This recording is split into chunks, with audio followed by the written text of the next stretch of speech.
Hello అండి, welcome back to ఖుషీస్ kitchen. పిల్లలు sweet potato తినడానికి అస్సలు ఇష్టపడరండి.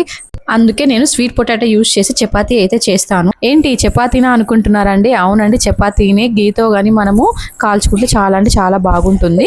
స్వీట్ పొటాటోని బాయిల్ చేసేటప్పుడు మనము కొంచెం బెల్లం కానీ యాడ్ చేసుకుంటే టేస్ట్ చాలా బాగుంటుందండి. ఇలాగే కొంచెమే వాటర్ వేసుకోవాలండి. అవి మునిగేదాకా ఏం వేయాల్సిన అవసరం లేదు. జస్ట్ ఊరికి అవి మాడ అంటకుండా కోసం మాత్రమే కొంచెం వాటర్ మనం యాడ్ చేసుకుంటాము.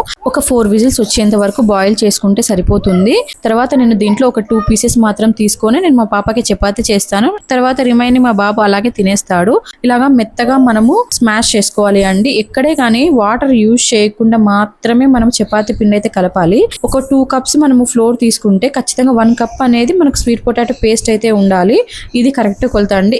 చపాతీ పిండి లాగా కాకుండా మనం పూరి పిండి ఎలా కలుపుతామో దీన్ని కూడా మనం సేమ్ అంతే గట్టిగా కలుపుకోవాలి. ఎక్కడే కానీ వాటర్ అయితే అస్సలు యూజ్ చేయకూడదు అండి. కుదిరితే కొంచెం ఫ్లోర్ వేసుకునైనా సరే గట్టిగా మాత్రమే కలుపుకోవాలి. 20 మినిట్స్ అలాగా మనం రెస్ట్ ఇస్తాం కదండి. అప్పుడు స్వీట్ పొటాటో నుంచి వచ్చే మాయిశ్చర్ వలన డవ్ అనేది కొంచెం మెత్తగా అయిపోతుంది. అందుకని కలిపేటప్పుడే చాలా గట్టిగా కలుపుకోవాలి అని చెప్తున్నాను.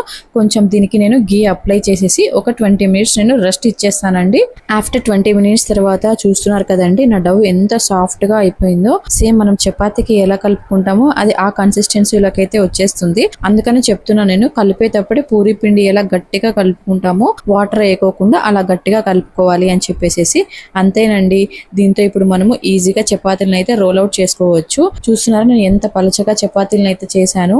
ఇలాగా మనము గీతో గానీ రోస్ట్ చేసుకుంటే స్వీట్ పొటాటో చపాతీ చాలా అంటే చాలా బాగుంటాయండి. చాలా సాఫ్ట్ గా ఉంటాయి. 2 ఇయర్స్ అబో కిడ్స్ అందరికి కూడా ఇది నేను రికమెండ్ చేస్తానండి. ఇలా స్వీట్ పొటాటో తినని పిల్లలకు మనం ఇలా స్వీట్ పొటాటో చపాతీ చేసి పెడితే వాళ్ళు ఖచ్చితంగా తింటారు. కొంచెం వెయిట్ కూడా గెయిన్ అయ్యే ఛాన్సెస్ ఎక్కువగా ఉంటాయి. ఇలాగా మనము ఏదైనా గానీ ఎయిర్ టైట్ కంటైనర్ లో పెట్టుకుంటే చపాతీలు కూడా నెక్స్ట్ డే కూడా చాలా అంటే చాలా సాఫ్ట్ గా ఉంటాయండి.